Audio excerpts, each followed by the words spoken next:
just from doing this for so long, viewers are very entitled. You don't give them what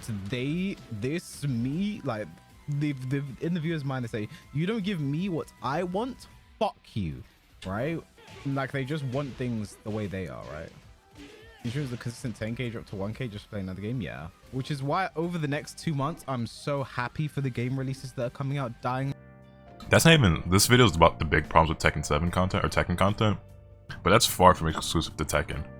Even with me, right? Obviously, I'm not a big variety guy, right? I mainly just play DBFZ, and for the most part, I play other fighting games or some RPGs here and there, right? But like, even I'm no stranger to people shitting on me if I do something different. And when you build yourself up off of one thing, but I knew what I was doing from the get-go. Like, this was all part of the plan once I sat down and did it. So it's like, I knew this would come with the territory. So it's no skin off my nose, right?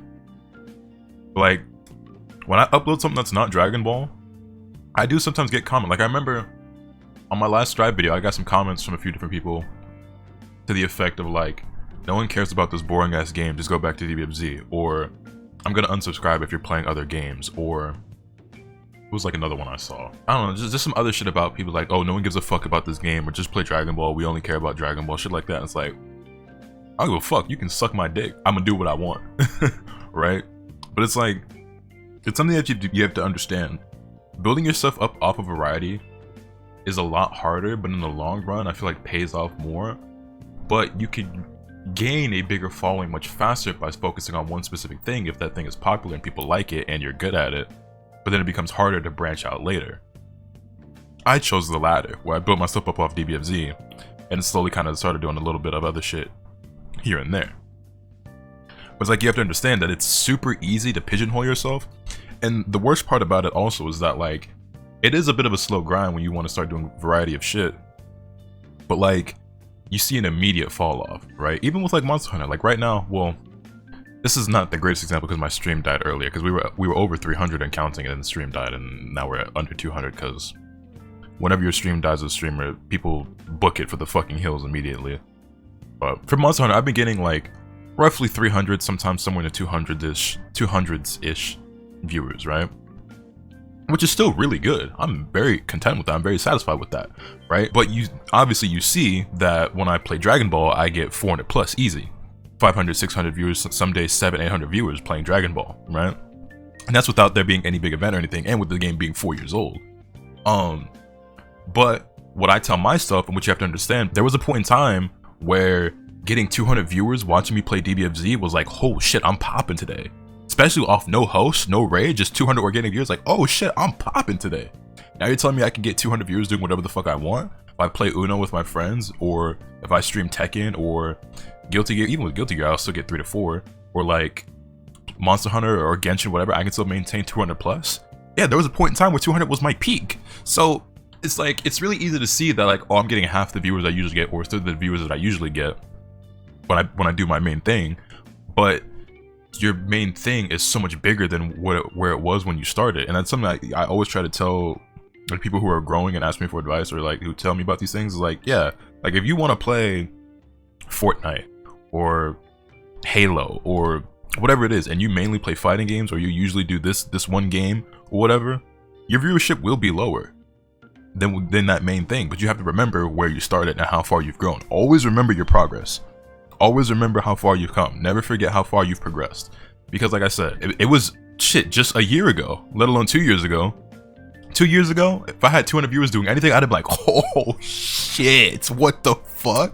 Let's go, 200 people here, that's what's up. It's like, I can't look over on my stream now and be like, oh, I only have 200 viewers today. Like, only 200? Like, you can't, you know what I'm saying? It's really easy to let that shit get in your head when you see your numbers are lower than what you're used to.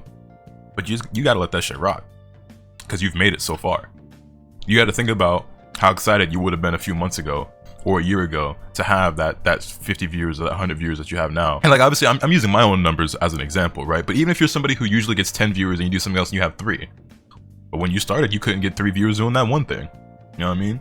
And over time, you'll get to that 50 viewers or that 100 viewers, and you might end up getting like 20 or 30 doing one thing. And it happens to all of us. It happens to everybody. Every streamer, no matter who they are, has one thing that they do that is way more popular than everything else that they do. Whether it's just that main thing that they do or not, right? Doesn't matter who it is. Everybody has one thing for them that is more popular than everything else, and they're gonna get lower viewership doing other shit. But you still gotta be appreciative of that viewership and understand that, you know, you've come a long way. And that was the path I intentionally chose when it comes to DBFZ, is that I knew that if I focused specifically on Dragon Ball, I could build up a following that would appreciate me for me and get to know me and want to come to my stream or my channel regardless of what it is that I'm doing, because they think Lotus is a dope person. I believed in myself and I was like, I think if I can get the eyes on me in the first place, there's undoubtedly going to be people who only care about the game more than they care about me, but I know that I can, you know, charm people into fucking with me. And it worked. So yeah, if I play Dragon Ball, I'm going to get 500-600 viewers. But to be able to still get 200 doing literally anything else, if not more, is great. That's fucking fantastic. And play people from far. I saw a fire ass tweet, or maybe it was an Instagram post that I wish I had saved. But it was like some dude who was playing Smash, right? It was like some party or whatever. Some dude was playing Smash Bros, whatever. But there was 50 people in the room, right? Like 40 or 50 people. So the room was jam packed, right? Everyone's like sitting there watching this one dude play Smash. And then you look at that, right? And that's another thing, is like when you're just sitting here and you have this arbitrary number in front of you, right? 211 people right now. Again, very grateful for it, very appreciative, right? But 211, for my standard, obviously doesn't sound like a super high number. But if I had, like, having a few hundred people watching me, that's like me being on stage, like back at my high school in the auditorium, and it's fucking full. Every seat is full. Look, bro, so I remember as a kid, right? It always made me really happy. Like, really happy, right? And, like, excited whenever my dad would just sit there and watch me play video games, right?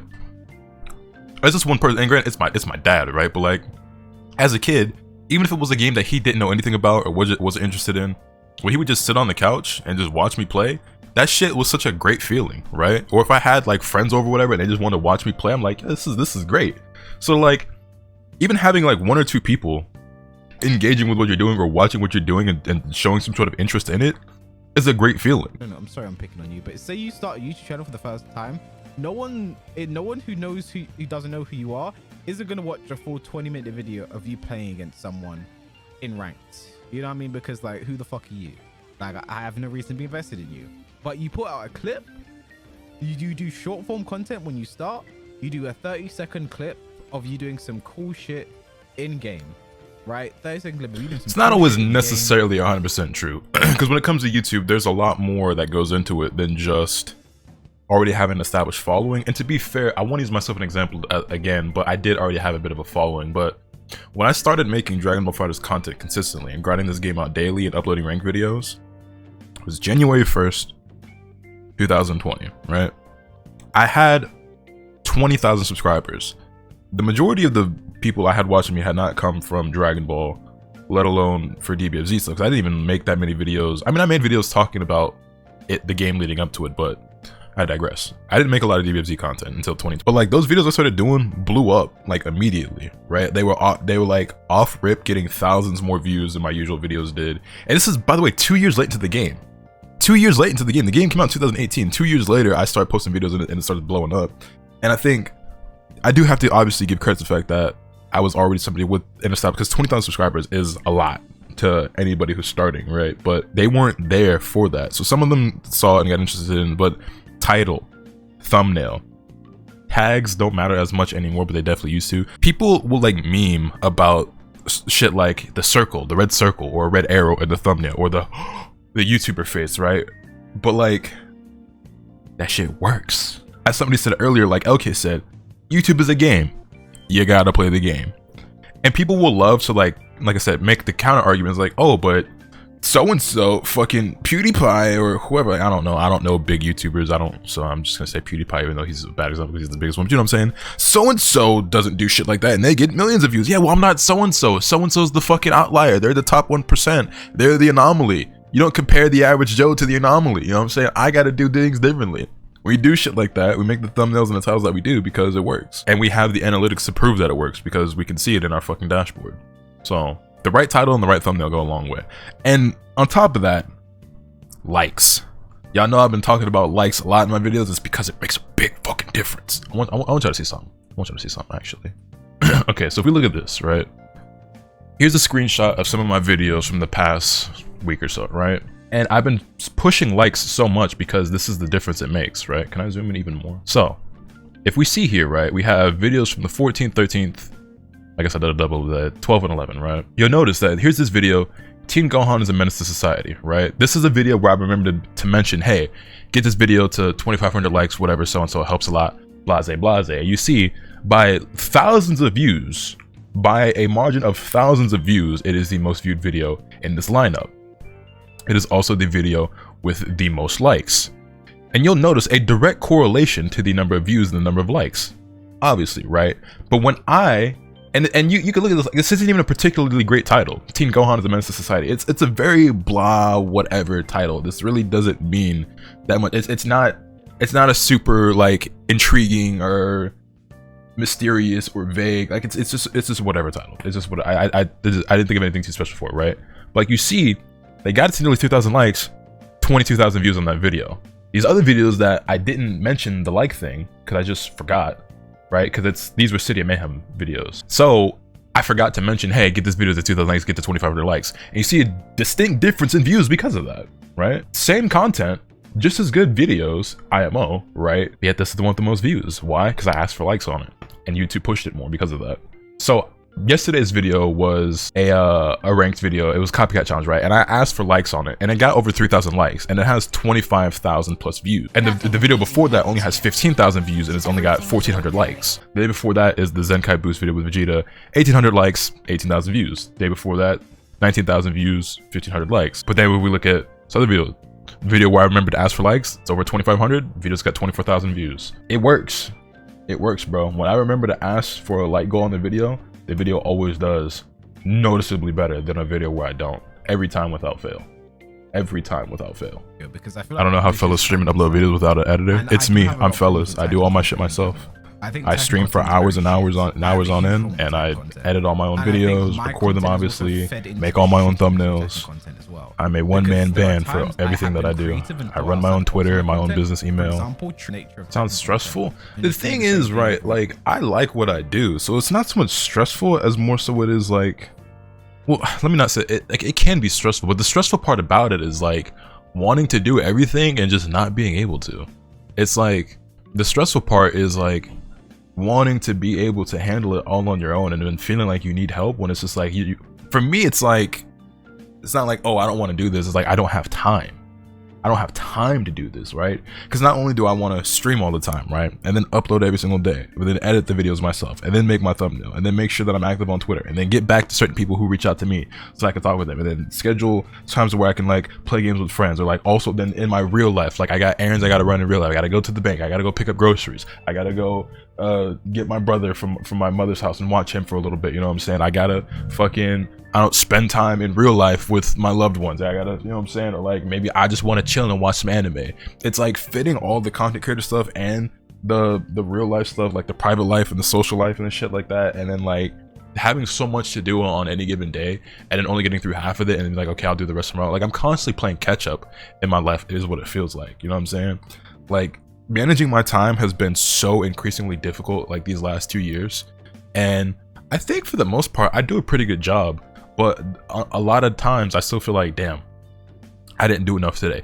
It's and another part of it is that it's mostly a mental thing, right? Because anybody else, I would go ahead and say most people, right, who do as much as I do on a daily basis would be like, oh yeah, shit, I was really productive today. I'm saying I streamed for 4 hours, I got up, I've got a video. That itself is enough. I streamed for 4 hours today and I uploaded a video, right? You do those two things in a day, it's like, oh, today was a really productive day, right? But I'll do that and I'm like, damn, I didn't do half the shit I wanted to do today. I was like, I wanted to record this video as well. I meant to go to the store today. Like I was supposed to go ship out this package. Shit, fuck, even right now, I just remembered I got a package I gotta go drop off to USPS because I bought that fucking speaker and they sent me the wrong one. Now I gotta go return it. You know what I'm saying? I got laundry sitting on the floor over there that I haven't finished. You know what I'm saying? I'm a vacuum in here after the stream because whenever I end stream, because I ate in here and I don't want crumbs and shit. And like I still want to keep streaming because I want to play my Monster Hunter. I want to play DBFZ today because I need to practice because Frosty Filings is coming up. I need to finish packing for Frosty. I need to schedule some other shit that's happening next month, and you know, it's just like, and there's so much that goes on behind the scenes that like I just don't talk about because who cares? You know what I mean? You need balance. I'm working on finding the balance, but see, this is the thing though. It's like, I don't mind having all the responsibility that I do, or having to do everything on a daily basis that I do. I enjoy the majority of it. It's just, there's only 24 hours in a day, and I'm only one guy. And it's like, you know, hiring an editor or something like that would be helpful, but I don't want one, is the thing, because I want to be doing all this stuff for the most part, right? The days just aren't fucking, and then sleeping. Fuck, I gotta sleep at some point too, which I don't do enough of. But to be fair, I'm getting a lot more sleep these days than I was, because like in 2020, especially like that first half, bro, I was so fucked up. I remember a night I took 2 melatonin and drank some ZQL, and I still woke up in an hour. I don't know what was wrong with my body, but I would rather be busy like that than do nothing all day every day. Well, so here's the thing, right? Because of the way my brain is wired now, and because of how my schedule is so used to operating, whenever I do have a day, because I do, right? On a day where I don't stream, right? Maybe I already have a video uploaded and recorded, whatever. So let's say I do take an actual genuine day off, right? Or if all I do is record, edit, and upload a video. Because even if I just do that one thing, I feel like shit. Sometimes, not all the time. Sometimes, not all the time. I feel like a lazy fucking slob. Like, damn, all I did was upload a video today, and that's it. I didn't do nothing else. But yeah, that's a mental thing. I don't always feel that way, but there are days where it's like, now I really ain't shit, huh? That's all I did today was upload a video. I didn't stream. I didn't do none of the errands I gotta do. I didn't clean my room. I didn't fucking... Did you feel this way when we went on vacation? Nah. I've gotten a lot better at taking time off now. Like way better. And you guys have noticed, it's something I've been going out of my way to do, is take more time to myself away from work. The problem is, like, even when I'm not working, and it's like I said, we're getting to it, it's gotten even better, but even when I'm away from my desk, I have my laptop with me, and like sometimes I still edit upload videos while I'm gone. But you'll notice that within like these last 6 months, there have been days, like last night I didn't upload, although that's a different story because I did make the video and I forgot to hit publish, so it's still there. I just need to post it, but whatever. But I've actually had days where I haven't uploaded. I've been able to take a week off of streaming at a time, and at first it was like, you know, I'd leave and I'd still be uploading daily, or I'd miss streaming, like you know, and when I do come back, I'm excited to get back into the swing of things, but it was so hard. It was so hard for me to take time off at all and to not upload or not stream. And even when I'm not streaming, when I take these weeks off at a time, I still feel like, oh, I gotta come back and I gotta grind now to make up for when I was gone. You know what I'm saying? It's like when I'm gone, I'm not really worried about it too much, but then when I get back, it's like, all right, you know what to do, my boy. Especially this month, because I took like the first week off, right? And then I haven't been uploading every day. Well, I didn't upload every day. So I've been posting double uploads, and I'm about to leave again at the end of this month. And January sucks for Twitch and YouTube, especially YouTube. Damn, I gotta go hard, as if I wasn't already going hard. But it's just like a mental thing, man. And it's like, I don't know. I'm a workaholic to a degree. Sounds like anxiety. I don't know if I'd call it anxiety per se, but I guess in its own way it kind of is. But it's not like it's something that's holding me back in any way. It's not like it's something that's like a detriment to my life. It's more so like, I mean, I guess maybe in the long term it could be, but it's not negatively impacting me for now. It's just like, I constantly feel like I need to be doing more. And it's like, to a degree, it's helpful because it definitely makes me more productive and I get more shit done, and it has netted me a lifestyle that I enjoy living, right? It has offered me opportunities and allowed me to accomplish things that I wouldn't otherwise, or enabled me to do certain things or make certain purchases or go certain places I otherwise wouldn't have been able to, right? So it's not like I resent the way that my brain is wired or the way that I operate, because if I wasn't this way, then I wouldn't be able to do the things that I do that I enjoy doing. You know, I wouldn't have the same opportunities, or let's just keep it real, I wouldn't have the money that I do. It's just that there are some days where it's just like, I do overwork myself or stress myself out mentally, and I'm just like, ah, fuck. When it's really not that deep, right? Like, it's okay, but like, it's even harder like in this day and age, because the internet makes it feel like if you're not grinding, you ain't shit. If you don't got this accomplished by this age, like if you ain't got this, whatever, you losing out on life, you missing out, this, that, right? You're not doing good enough. You're not doing good enough. You're not working hard enough. Gotta have that grind set. You gotta get on the grind. Gotta secure the bag. By the time you're 25, you should have your own house and a car and be stable in your career. By the time you're 30, you're supposed to be married and have kids and this and that, and like all this other shit. And it's like, all that, first of all, it's all bullshit. But it's like, when you see that and it's shoved in your face, and that propaganda is what like your brain is used to seeing, and that's the stimuli you're getting every day. It's like, damn, I really ain't shit, huh? Or especially for somebody like me who ain't go to college either. I ain't got no fucking degree, never had a real job. You know what I'm saying? It's like, even more so, I'm like, damn, I gotta go twice as hard to make sure I definitely succeed in this shit because I don't have a backup plan. I don't have a degree to fall back on. I have no working experience whatsoever. If this shit don't work for me, I'll figure it out, but this shit not gonna be easy. So I gotta go twice as hard as everybody else to make sure it works out. I feel like it's social pressure. I think for a lot of other people it is. For me, I don't think it's social pressure as much as it is an internal conflict that I have. But internet paranoia about the possible failure. I'm not worried about failing. I'm more so worried about, I don't know what it is. If I do have anxiety, I don't know what it's about. I just always feel like I just need to be better. I just always want to be better. I just always want to do more. I just always want to be better, the best version of me that I can be. I just never feel like I'm there, you know? That's a lot. I should have recorded that. I feel like I was spitting there. I did feel like I was spitting. That was a great video. That was a really great video. I didn't plan on watching the whole thing with you guys, but then not only did we end up watching the whole thing, it sparked a lot of conversation that I wanted to have. Alright, y'all boys ready for more Monster Hunter? Also, if you don't already, if you're interested at all in Tekken content, or if you know he won you over in that video, go drop K-West a subscribe and a like. There's a link to that video that we just watched.